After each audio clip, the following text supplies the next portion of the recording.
Hey guys, this is Andrea. Welcome back to the channel. So guys, this is something that has been on my mind for a while, and I'm just going to put my 2 cents in the ring. If you follow any of the mainstream media, newspapers, type of thing, you would have seen there's a massive focus on the cost blowout of the NDIS. And this is what I would say to people who have a NDIS package, guys, is you are not a burden. I'm going to say that a couple of times throughout the video. You are not a burden. The NDIS really has transformed a lot of people's lives. Yes, there's a lot of paperwork. Yes, there are issues with it. But as we are seeing, it is the provider's price gouging. And as the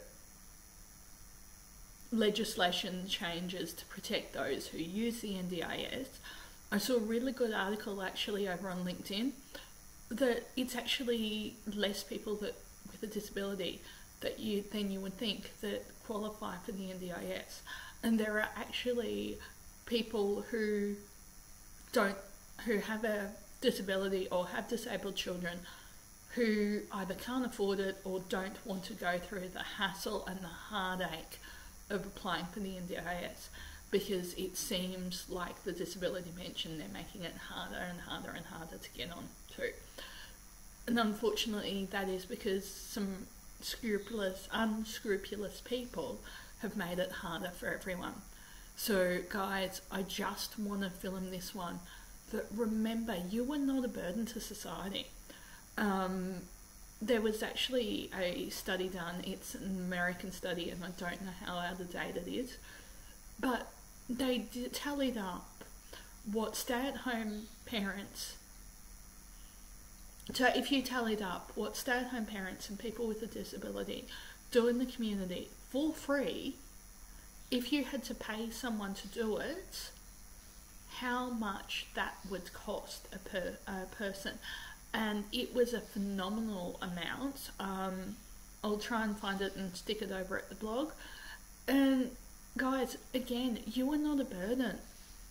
I know that this is affecting our mental health as a collective of people with a disability, but we have fought so hard and so long.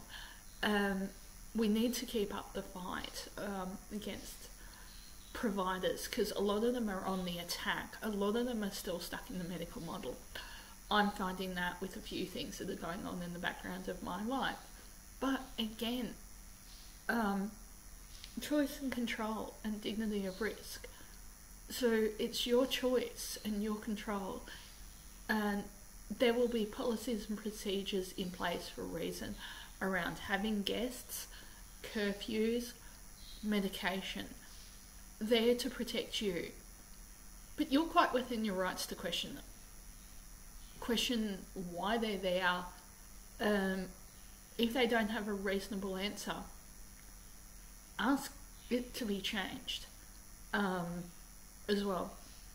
So, and I'm a huge advocate of having your community access team separate to your cell house team as well. The support workers shouldn't dictate to you what you're doing in the day. That is fundamentally wrong, guys. So remember that the support workers are there to support your needs. So for me today, I'm filming, then I'm going out doing a few chores with support worker, then I've got my lunch box, so I'll sit in the park depending on the weather, type of thing. And there's a really interesting video, I'll put it down below, about just the guys over at Open Learning Futures. Shout out to them, amazing production company. They're going to help me out with a few blog posts in the future.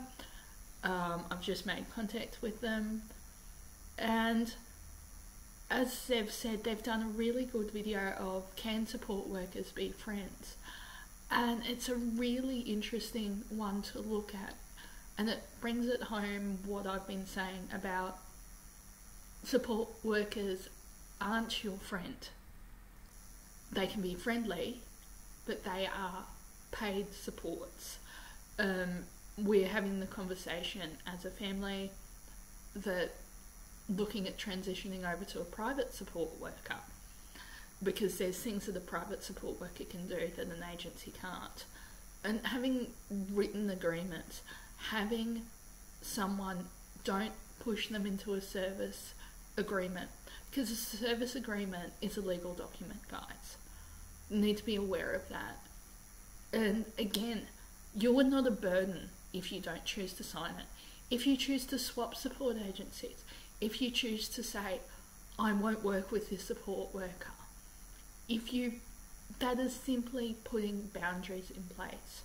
Being responsible for your life is a huge decision.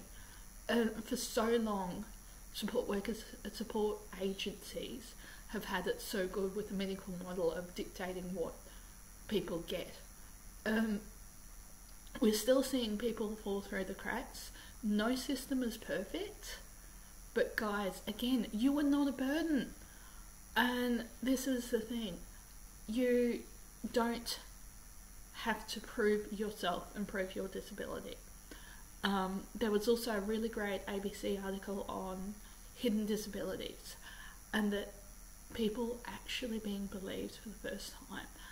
And the heartbreaking thing was that these people had cost their health and well-being due to the fact that people didn't believe that they were disabled.